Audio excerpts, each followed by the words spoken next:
ویسے ہر صحابی رسول حضور پاک صلی اللہ تعالی علیہ وسلم پر اپنی جان وارتے تھے، اس میں وہ کبھی بھی پیچھے نہیں ہٹے۔ جب بات ناموس رسالت کیا جائے، اللہ کے رسول صلی اللہ تعالی علیہ وسلم کی عزت کی بات آ جائے، تو صحابہ اکرام کڑے سے کڑے امتحان میں نکل جایا کرتے تھے۔ اسی لیے ان کی فضیلت میں اللہ کے رسول صلی اللہ علیہ وسلم نے ارشاد فرمایا، امت احد پہاڑ کے برابر سونا خیرات کرے اور میرا ایک صحابی جو کے دانے کے برابر خیرات کرے تو بھی امت کی خیرات صحابی کے خیرات کے برابر نہیں ہو سکتی۔ یہ فضیلت یوں ہی نہیں ہے۔ آج جس صحابی رسول کا ہم ذکر کرتے ہیں وہ ہیں حضرت سیدنا صہیب رومی رضی اللہ تعالی عنہ۔ حضرت صہیب مکہ کے رہنے والے تھے، رومی آپ کا لقب ہو گیا۔ اس کی وجہ یہ ہے کہ پہلے آپ کے آبا و اجداد عراق کے کسی شہر رہا کرتے تھے، اور رومیوں نے اس وقت وہ سپر پاور ہوا کرتے تھے۔ دو ہی حکومتیں پوری دنیا میں سب سے بڑی طاقت والی تھی، جس کو آج ہم قیصر و کسریٰ کہتے ہیں۔ روم جس کو چلانے والے کو قیصر کہا جاتا تھا، اور ایران اس کے بادشاہ کو کسریٰ کہا جاتا تھا۔ تو قیصر اور کسریٰ دو سپر پاور طاقتیں اس وقت ہوا کرتی تھی۔ اس کو آج کے زمانے میں آپ اگر عام زبان میں کہیں تو رومن ایمپائر اور پرشین ایمپائر، یہ دو تقریباً پوری دنیا پر یہ لوگ قابض تھے۔ جس پر چاہے چڑھائی کریں، جس پر چاہے حملہ کریں، آج کے دور میں جیسے امریکہ اور رشیا کیا کرتے ہیں۔ تو رومیوں کی حکومت نے ان کے والد کو اور ان کے خاندان کو اغوا کر لیا، اور فوجیوں نے ان کے خاندان والوں کے ساتھ بہت برا سلوک کیا، یہاں تک کہ حضرت صہیب کو لے جا کر کے ایک جگہ بیچ دیا، اور حضرت صہیب ان کے والدین سے چھوٹ گئے، خاندان سے چھوٹ گئے اور بازار میں بیچ دیے گئے۔ پھر عراق سے جس نے خریدا وہ لا کر کے مکہ میں کسی کے ہاتھ بیچ دیا۔ تو مکہ میں بیچنے کے وقت بھی جس شخص نے خریدا تو یہ بتایا گیا کہ یہ رومیوں کے انڈر میں رہنے والی ایک جماعت کے حوالے سے یہ ملا ہوا لڑکا ہے۔ تو اس اعتبار سے حضرت صہیب کا نام ان کے ساتھ رومی کا لقب لگ گیا۔ رومی جو ہے عربی نہیں ہوتے، لیکن حضرت صہیب کے ساتھ رومی ہمیشہ لگا رہا۔ تو مکہ مکرمہ میں جب بیچ دیے گئے تو مکہ میں آپ خدمت گزار رہے، اس کے بعد پھر آزاد کر دیے گئے۔ تو حضرت صہیب جب مکہ میں رہتے تھے تو خود ہی سے کمانے کا جب شوق چڑھا، تجارت کیا، اپنا گھر بسایا۔ جوانی جب آئی تو اس حال میں تھے کہ آپ بہت نہایت عمدہ کپڑے پہنتے اور بہت عمدہ خوشبو استعمال کرتے تھے۔ مکہ مکرمہ کی کسی گلی سے گزرتے تو سارے لوگ پہچان لیتے کہ صہیب رومی یہاں سے گیا ہے۔ تو حضرت صہیب رومی کا رہنے کا طریقہ اس انداز سے تھا۔ پھر وہ وقت آیا جب رسول پاک صلی اللہ تعالی علیہ وسلم نے اعلان نبوت فرمایا، تو چند صحابہ کے بعد حضرت صہیب نے دیکھا کہ حضور پاک صلی اللہ تعالی علیہ وسلم کے اس دین میں اتنی جاذبیت ہے کہ ہر طرح کے گنڈوں اور بڑے بڑے شیطانوں کے مقابلے کو بھی برداشت کیے ہوئے تھمتے نہیں ہیں، بڑھتے جا رہے ہیں۔ تو حضرت صہیب حضور پاک صلی اللہ تعالی علیہ وسلم کی بارگاہ میں آئے اور آپ بھی اسلام قبول کیے۔ ان کے اسلام لانے کے بعد جو ایک بوال کہتے ہیں یا ایک واویلا مکہ والوں میں کہ اب غلاموں کو محمد نے ٹارگٹ کیا ہے، معاذ اللہ، رسول پاک صلی اللہ تعالی علیہ وسلم کے خلاف سارے لوگ اکٹھا ہو گئے، اس لیے کہ عموماً اس وقت جو اسلام قبول کر رہے تھے وہ کمزور لوگ تھے، غریب طبقے سے لوگ تھے، کبھی غلام رہے یا تنہا رہنے والے لوگ تھے۔ تو وہ اسلام میں آ رہے تھے تو غلاموں کو مارا جا رہا تھا، پیٹا جا رہا تھا۔ اسی طرح سے صہیب رومی کے ساتھ بھی ہونے لگا۔ پھر یہ وہ وقت تھا جب رسول پاک صلی اللہ تعالی علیہ وسلم ہجرت کر کے مدینہ طیبہ چلے گئے. تو حضرت صہیب کا حال یہ تھا کہ آپ کو قرار نہیں تھا مکہ میں، جو بھی مال جمع کیا، پیسے جمع کیے، سب کچھ تھا، لیکن آپ کو ہجرت کرنا تھا. اس وقت ہجرت کرنا ایک بہت بڑا پاپ سمجھا جا رہا تھا. پورے مکے والے ہر سرحد پر نگرانی رکھے ہوئے تھے کہ کوئی بھی مکہ سے بھاگ کر جاتا ہے کہ مدینے کی طرف، اور کوئی جاتا ہوا نظر آ جاتا تو سارا مکہ اس کے اوپر ٹوٹ پڑتا، اس کی موب لنچنگ ہوتی تھی. تو ہجرت کرنا آسان نہیں تھا. لیکن حضرت صہیب اسی سختی کے دوران نکل پڑتے ہیں مدینہ طیبہ کے لیے. تو جیسی وہ نکلنے لگے تو گنڈوں کی ایک جماعت آ گئی. حضرت صہیب رومی کو راستے میں روک لیا اور اس کے بعد مقابلہ ہوا دونوں کا. تو حضرت صہیب بہت زخمی ہو گئے، یہاں تک کہ آپ کی ناک پھٹ گئی، گھٹنے پھٹ گئے. اس کے بعد آپ نے کہا تم چاہے میری جان لے لو لیکن میں مکہ واپس تو نہیں جاتا. ہاں ایک اور بات ہے کہ تم سب مال کے پجاری ہو، میرا جتنا مال ہے جائیداد ہے مکہ میں، چاہو تو تم لے لو، اور اس واسطے یہ مال دولت سب لے کر اگر تو میں یہ تمہارے ساتھ ایگریمنٹ کرتا ہوں. تو سارے جتنے گنڈے تھے وہ سب اس بات پر اتفاق کر گئے، اور حضرت صہیب رومی کا جتنا مال تھا، جتنی جائیداد تھی مکہ میں، وہ سب آنے واحد میں آپ نے ان کو دے دیا. صرف ان کو مدینے جانا تھا، اس لیے انہوں نے اپنا سارا گھر بار مال دولت جتنا جمع کیا تھا وہ سب سپرد کر دیا. سوائے ان کے جسم پر کپڑے جو موجود تھے کچھ بھی نہیں تھا، وہ بھی پوری طرح سے پھٹ چکے تھے. جو لڑائیاں ہوئی اس میں سب کپڑے بھی پھٹے ہوئے تھے. اسی حالت میں وہ جانے لگے. مکہ مکرمہ سے ایک چیز بھی ان کو اٹھانے نہیں دیا گیا. اور ظاہر سی بات ہے اس وقت سفر کے لیے بھی آپ کے پاس کوئی چیز نہیں تھی. تو تقریباً 9 دن کا سفر تھا. مکہ مکرمہ سے مدینے جو پیدل جاتے 9 دن کا سفر ہوا کرتا تھا. اتنا طویل سفر. مجھے حیرت ہوتی ہے آج حاجی لوگ 4 سے 5 گھنٹے مکہ سے مدینہ جانے کے لیے برداشت نہیں کر پاتے. اے سی بسوں میں جاتے ہیں، اچھی سے اچھی عمدہ مواصلات ہیں ایک جگہ سے دوسری جگہ جانے کے لیے. ہائے وہ یہ سب پتہ نہیں اتنی ساری شکایتیں. کبھی وہ راستہ اگر آپ دیکھیں جو مکہ سے مدینے جاتا ہے پورا پہاڑیوں سے بھرا ہوا ہے. آپ کو پتہ ہے سعودی عرب میں تقریباً 20 لاکھ پہاڑیاں ہیں اور کوئی راستہ آپ کو سیدھا نہیں ملے گا.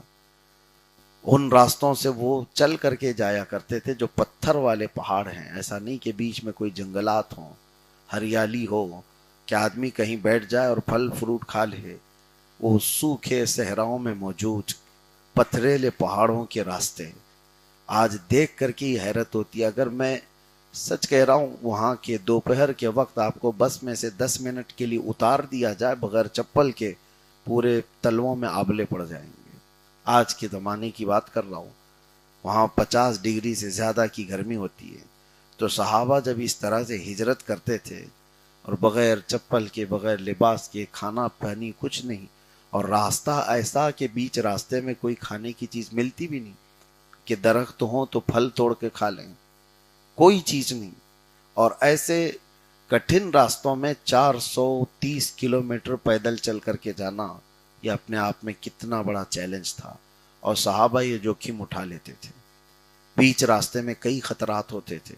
مکہ والوں کے قافلے کہیں سے آ رہے ہیں اور کسی کو مدینے جاتا ہوا دیکھتے تو وہاں پر بہت ان کو زخمی کر کے مار دیا جاتا تھا. یہ سب حالات میں اسی لیے قرآن پاک میں ہجرت کی جو فضیلت آئی ہے بہت بڑی فضیلت ہے. اللہ تعالیٰ فرماتا وَمَن يُهَاجِرْ فِي سَبِيلِ اللَّهِ، جو اللہ کے راستے میں ہجرت کیے ہیں ان کا اجر تو اللہ نے اپنے شان پر رکھ لیا ہے. اللہ تعالیٰ نے ان کا اجر اپنے اوپر لازم کر لیا ہے. فقط وقع اجرہ علی اللہ. اب حضرت صہیب جب جانے لگے تو ان کو زخم اتنے تھے، ان کی ناک پھٹی ہوئی ہے، گھٹنے ٹوٹے ہوئے ہیں. اس حالت میں وہ لنگڑاتے ہوئے 9 دن کے بعد مدینہ طیبہ پہنچ رہے تھے. اور جب مدینہ طیبہ پہنچنے کا وقت آپ کا تھا وہ شام کا وقت تھا، اذان ہو چکی تھی، مسجد میں سارے لوگ جا رہے تھے. نبی پاک صلی اللہ تعالی علیہ وسلم اس وقت باہر کسی کا انتظار کرتے ہوئے اپنی گردن اونچی کر کے انتظار کر رہے ہیں جیسے کوئی قبیلہ کوئی وفد آتا ہے. تو صحابہ کہتے ہیں ہمیں ایسا لگ رہا تھا کہ کوئی وفد آنے والا ہے حضور سے ملاقات کے لیے اور رسول پاک صلی اللہ تعالیٰ علیہ وسلم کسی کا انتظار کر رہے ہیں. لیکن جب دیکھا کوئی قبیلہ کوئی وفد نہیں آیا بلکہ ایک شخص لنگڑاتے ہوئے پھٹے کپڑوں کے ساتھ مدینے میں داخل ہو رہا ہے. صحابہ نے پوچھا یا رسول اللہ صلی اللہ علیہ وسلم یہ کون ہے جس کے آپ انتظار میں رکے ہوئے ہیں؟ اللہ کے نبی صلی اللہ تعالیٰ علیہ وسلم فرماتے ہیں میرا محبوب ہے، میری محبت میں زخم کھا کر آ رہا ہے. میں جس سے محبت کرتا ہوں، یعنی حضور پاک صلی اللہ تعالیٰ علیہ وسلم جن سے محبت کرتے تھے وہ حضرت صہیب تھے. جوان اور اپنی عیش و عشرت کی ساری چیزیں چھوڑ دیا تھا صرف رسول پاک صلی اللہ تعالیٰ علیہ وسلم کے لیے. اس کے بعد زندگی بھر نہ ان کے جسم پر کسی نے بہت عمدہ کپڑے دیکھے، نہ ان کے پاس عمدہ اعلیٰ قسم کی خوشبوئیں جو استعمال کرتے تھے وہ تھے، بلکہ رسول اللہ صلی اللہ تعالیٰ علیہ وسلم کے قدموں میں رہنے کے لیے انہوں نے وہ ساری آسائشیں چھوڑ دی تھی. جب مدینے داخل ہوئے تو سب سے پہلے میرے آقا صلی اللہ علیہ وسلم نے اپنی چادر اٹھا کر ان کو پہنا دی اور سینے سے لگایا. اور اس کے بعد حضرت صہیب رومی کہتے ہیں میں نے جتنے زخم کھائے تھے واللہ مجھے ایک بھی زخم کا درد باقی نہیں رہا. جب اللہ کے نبی صلی اللہ تعالیٰ علیہ وسلم نے مسکرا کر مجھ سے ملاقات کی سارے زخم بھول گیا. یہ تقریباً صحابہ اکرام کی سیرت پڑھو، ان کی زندگی میں کہیں نہ کہیں یہ چیز مل جاتی ہے کہ ان کا ایک نعرہ تھا. حضور پاک صلی اللہ تعالیٰ علیہ وسلم کو دیکھتے وہ کہتے کل مصیبت بعدک جلل یا رسول اللہ، ہر مصیبت آپ کو دیکھنے کے بعد ہلکی ہو جاتی ہے اے اللہ کے رسول. حضور پاک صلی اللہ تعالیٰ علیہ وسلم کے ہوتے ہوئے وہ صحابہ کہتے تھے ہر مصیبت چھوٹی ہے. اور اسی لیے کسی نے پوچھا کہ رسول پاک صلی اللہ دنیا میں کوئی بھی آدمی کچھ کرتا ہے تو اس کو ریٹرن کچھ چاہیے ہوتا ہے. آپ کسی کے لیے کچھ کر رہے ہیں تو آپ کو کچھ چاہیے. یہاں پر مالی اعتبار سے منصب کے اعتبار سے انسان یوں ہی کسی کے ساتھ ساتھ نہیں رہتا. عام طور پر صحابہ اکرام رضوان اللہ تعالیٰ علیہ مجمعین سے پوچھا گیا کہ اتنی تکلیفیں اٹھاتے ہو، اتنی مصیبتیں اٹھاتے ہو، اور بدلے میں آپ کو رسول اللہ صلی اللہ تعالیٰ علیہ وسلم نے کیا دیا، کیا چاہیے آپ کو؟ حضور تو جنت کا وعدہ کرتے ہیں، آخرت کی بات ہے، لیکن عام طور پر انسان جلدی اس کا ہضم نہیں کر پاتا کہ آخرت تو آخرت میں دیکھا جائے گا. یہاں جواب صحابہ اکرام کا بہت الگ انداز کا ہے. یہ نہیں کہتے کہ اللہ کے رسول صلی اللہ تعالیٰ علیہ وسلم وہ جو دیں گے وہ بعد میں دیکھا جائے گا، نہیں، بلکہ وہ پلٹ کر کے یوں کہتے ہیں یہ کہنا ہی خطا ہے کہ ہم نے کوئی مصیبت اٹھائی، یہ کہنا ہی غلط ہے کہ ہم نے کوئی مصیبت اٹھائی. اس بڑی عظیم شخصیت رسول اللہ صلی اللہ علیہ وسلم کے سامنے ہمارا جو کچھ بھی مصائب کو جھیلنا ہے اس کا ذکر کرنا ہی بہت بڑا گناہ وہ سمجھتے تھے. اس کا ذکر کرنا مناسب شان نہیں ہے، بلکہ ہماری زندگی بھر ہر دن اگر ہم کو توڑا جائے پھر بنایا جائے، توڑا جائے پھر بنایا جائے، تب بھی حضور پاک صلی اللہ تعالیٰ علیہ وسلم کی ایک مسکراہٹ کے برابر نہیں ہو سکتا. صحابہ اکرام رضوان اللہ تعالیٰ علیہ مجمعین. ہم تو یہاں پر تکلیفیں گنانے لگ جاتے ہیں، دین کی خاطر ہم نے یہ کر لیا ہے، بلکہ ان تمام چیزوں کو گنانے کو بھی صحابہ اکرام مناسب شان نہیں سمجھتے تھے. اور اللہ کے نبی صلی اللہ تعالیٰ علیہ وسلم ایک بار مسکرائیں تو ان کی زندگی کی ساری مصیبتیں وہ کہتے تھے وہ ہلکی ہیں. اس کے بعد حضرت صہیب رومی کا ایک معمول تھا، وہ چادر آپ نے کبھی زندگی بھر اپنے سے الگ نہیں کیا. یہاں تک کہ جب ان کی موت کا وقت آیا تب بھی آپ نے لوگوں کو یہ وصیت کی تھی کہ مجھے جو بھی کفن دیا جائے اس کے ساتھ رسول اللہ کی یہ چادر مجھے ضرور دینا. اور وہ دنیا سے جانے کے وقت وہ چادر لے کر کے ہی قبر میں گئے، اس لیے کہ آپ کہتے تھے جب ساری دنیا نے مجھ سے کپڑے چھین لیے تھے، مال چھین لیا تھا، اس وقت اگر مجھے کسی نے کپڑا پہنایا تو رسول اللہ کی ذات تھی. میرے آقا صلی اللہ تعالیٰ علیہ وسلم نے دنیا میں بھی وہ عزت بخشا. تو حضرت صہیب رومی صرف اور صرف یہ ہجرت ہی کی بات نہیں، اس کے بعد ان کے معاملات ایسے تھے کہ اللہ کے رسول صلی اللہ تعالیٰ علیہ وسلم کئی معاملات میں ان کو ترجیح دیتے اور یوں فرماتے صحابہ کو کہ اگر تم کسی سے محبت کرنا چاہو تو صہیب سے محبت کرو۔ آپ صلی اللہ تعالیٰ علیہ وسلم ان سے کہتے دنیا چھوڑا ہوا کسی کو دیکھنا ہو تو صہیب کو دیکھو، مال بھی تھا، دولت بھی، عیش و آرام سب چیزیں تھی، یہ خود اپنی پسند سے اس میں آئے اور ساری آسائشیں چھوڑ دی اور جینے کا انداز یہ ہو گیا۔ تو کئی مرتبہ سفر حضر میں آپ کے متعلق کہا کرتے ہیں، صحابہ سفر میں جایا کرتے تھے تو سب اپنے اپنے توشے دان وغیرہ کے ساتھ ہوتے اور صہیب کے پاس کوئی چیز نہیں ہوتی تھی، کھانے پینے کے توشے دان وغیرہ۔ تو صحابہ دیکھتے ہیں کہ اکثر گھاس کو اٹھا کر کے اس کو پیس کر کے کھا لیا کرتے تھے، اور کبھی انہوں نے ذکر تک نہیں کیا کہ میں گھاس کھا کر کے زندہ رہتا ہوں۔ یہ عام بات نہیں ہے، کوئی عیش و آرام میں جینے والا اور وہ اس کی زندگی اچانک ٹرن ہو جائے اور پھر وہ اس پر صبر کر کے رہے اور کبھی اس کا ذکر نہ کرے، یہ اپنے آپ میں ایک بہت بڑی مثال ہے۔ اللہ کے نبی صلی اللہ تعالیٰ علیہ وسلم نے اسی لیے فرمایا جوانوں کو چاہیے کہ وہ صہیب رومی سے محبت کرے۔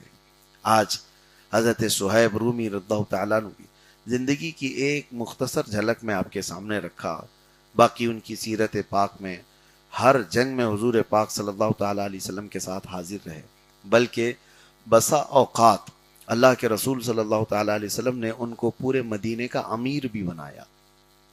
کچھ جنگوں میں جانے کے وقت آپ کو مدینہ طیبہ میں امیر بنایا گیا، اور اس وقت جب حضرت عثمان غنی رضی اللہ تعالیٰ عنہ کی خلافت ابھی قائم نہیں ہوئی تھی، حضرت عمر کی شہادت ہو چکی تھی، تو جو بیچ کا عرصہ تھا اس وقت مسجد نبوی کا امام حضرت صہیب رومی کو بنایا گیا تھا۔